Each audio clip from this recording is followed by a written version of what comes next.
کہ وہ آئیں اور اپنے خیالات کا اظہار کریں.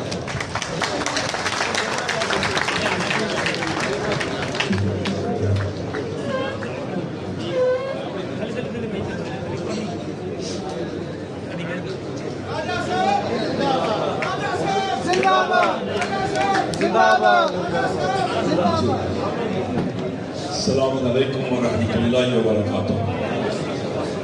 بسم اللہ الرحمن الرحیم. الحمدللہ والصلاة والسلام علی رسول اللہ وآلہ اللہ وصحبہ وسلم. اما بعد فقد قال الحکیم فی کتاب المتین ووصدق القائلین اعوذ باللہ من الشیطان الرجیم الذین قالوا ربنا اللہ ثم استقاموا تتنزل علیہم الملائکہ الا تخافوا ولا تحزنوا وابشروا بالجنة التي كنتم توعدون. صدق اللہ العلی العظیم.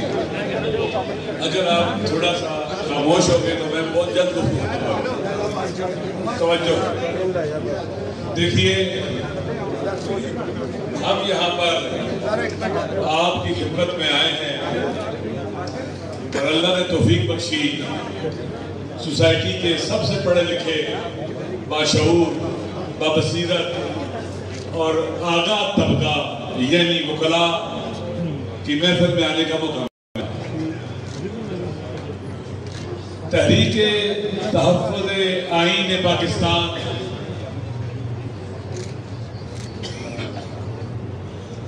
اس لیے ہے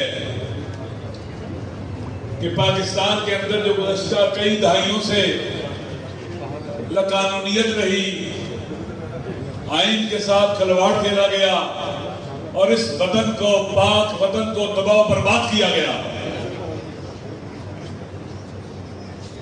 اس طبقے کو اس کی اپنی جگہ پر بٹھایا جائے جو وطن کو تباہ کرتا رہا. آئین اور دستور میں جو جگہ اس کی ہے وہ وہاں رہے. عوام کی طاقت سے اس مقدس ترین ڈاکومنٹ کی حفاظت کریں گے. عوام کے شعور آگئی اور بصیرت کے ذریعے ہم ان آئین شکنوں کا تعاقب کریں گے اور اس وطن کی تباہی بربادی کی داستان لکھنے والوں کے ہاتھ توڑیں گے. آپ نے دیکھا تھا قانونیت کو کل جو کشمیر ہوا پرسوں، کشمیر میں جو گولیاں چلی یہ وہاں کے عوام کو بھی گولیاں مارے گی. پاکستان کو مارا گیا ہے، پاکستان کو قتل کیا گیا ہے اور یہ سمجھتے کہ کوئی پوچھنے والا نہیں ہے. پاکستان کے غیرت مند عوام کبھی بھی اس کو نہیں بھولیں گے. یہ جیسے 1971 میں بنگال قوم سے جدا کیا گیا مشرقی پاکستان کو، آج یہ کشمیر پر حملہ کر کے مودی کی مدد کی گئی ہے، ہندوستان کی مدد کی گئی ہے، پاکستان کو کمزور کیا گیا ہے. اگر آئین اور دستور کے مطابق یہ ملک نہیں چلے گا تو یہ بچے گا بھی نہیں. قانون ہر چیز کو اپنی جگہ پر رکھتا ہے. رول آف لا کے بغیر عدل کا وجود پانا ناممکن ہے. تاریخ کے تمام فرعون، نمرود، یزید قانون شکن تھے.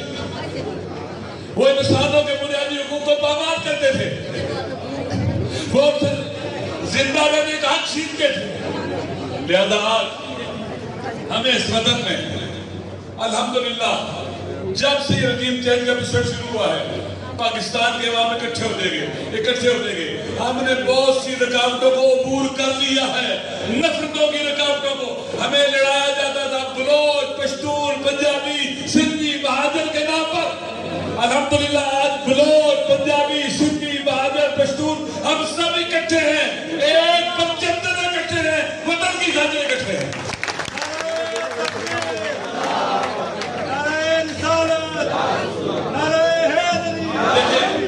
دیکھیں یہ تماشا دیکھنے کا وقت نہیں ہے، نظارہ کر رہنے کا وقت نہیں ہے، میدان میں اترنے کا وقت ہے.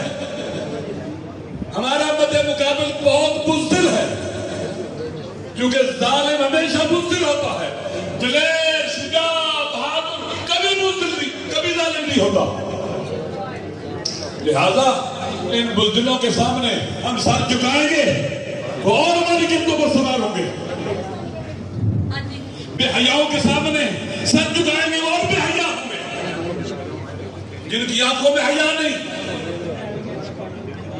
جو کسی بھی انسانی ویلیو پر یقین نہیں رکھتے، جو ہمارے گھروں میں گھستے ہیں، ہماری ماؤں بہنوں کی چادر چادواری کے تقدس کو پامال کرتے ہیں، جو لوگوں کا لباس اتارتے ہیں، یہ ننگے لوگ ہم پر مسلط رہے تو وطن تباہ برباد ہو جائے گا۔ کب تک انتظار کریں گے؟ کب تک دیکھتے رہیں گے؟ کشمیر ڈوب رہا ہے، ہماری شاہراہ حیات کاٹی جا رہی ہے۔ ہمیں پورے پاکستان میں بات کرنا چاہیے تھا کشمیریوں کے لیے۔ ہم نے کہتے ہیں ہمارے بھائیوں جو تمہیں مار رہے ہیں وہ ہم میں سے نہیں ہے، وہ دشمن کے ایجنٹ ہے، پاکستان کے دشمن ہے۔ اسی طرح سے وطن کے اندر آپ دیکھتے ہیں عمران خان صاحب کے ساتھ جو کچھ ہوا، دوستوں ایک مرحلہ ہم نے طے کر دیا کہ دشمن ہمارا مد مقابل یہ سامراجی قوتوں کے ایجنٹ ہمیں توڑ نہیں سکے۔ 8 فروری کو سب نے دیکھ لیا، ہم اکٹھے، لیکن ہم 8 فروری کے بعد گھروں کو چلے گئے۔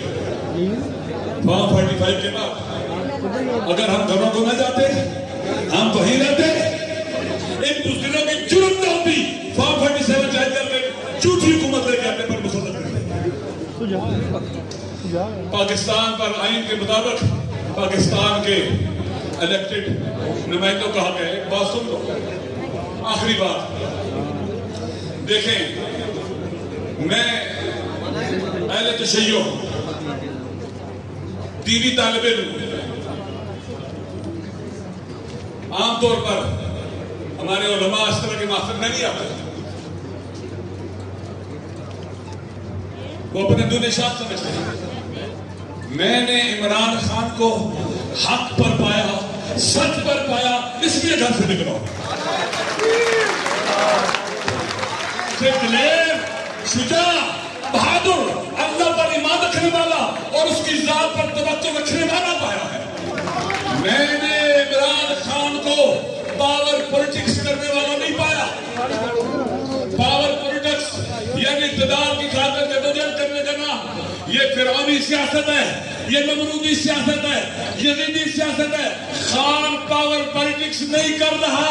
اگر پاور پولیٹکس کر رہا ہوتا، گولیاں لگنے کے بعد برطانیہ ہوتا، جیل میں جانے کے بعد کمپرومائز ہوتا۔ وہ اس وطن کی خاطر عوام کے حقوق کی جنگ لڑ رہا ہے، عدل کے نفاذ کی جنگ لڑ رہا ہے، اور ہم عدل تک عمران خان کے ساتھ رہیں گے۔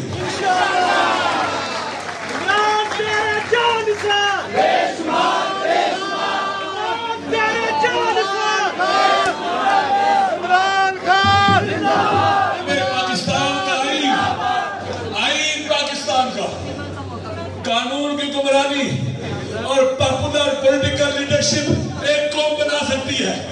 ایک پاکستانی قوم جس گلدستے میں بلوچ بھی ہوں گے، پشتون بھی ہوں گے، مہاجر بھی ہوں گے، سندھی بھی ہوں گے، پنجابی بھی ہوں گے، سرائکی بھی ہوں گے، شہر سنت بھی ہوں گے، اہل تشیع بھی ہوں گے، دیوبندی بھی ہوں گے، اہل حدیث بھی ہوں گے، ہم سب ایک خوبصورت گلدستہ بن کے ایک ایسی قوم بنیں گے جو پاکستان کو باوقار بنا دے گی۔ السلام علیکم۔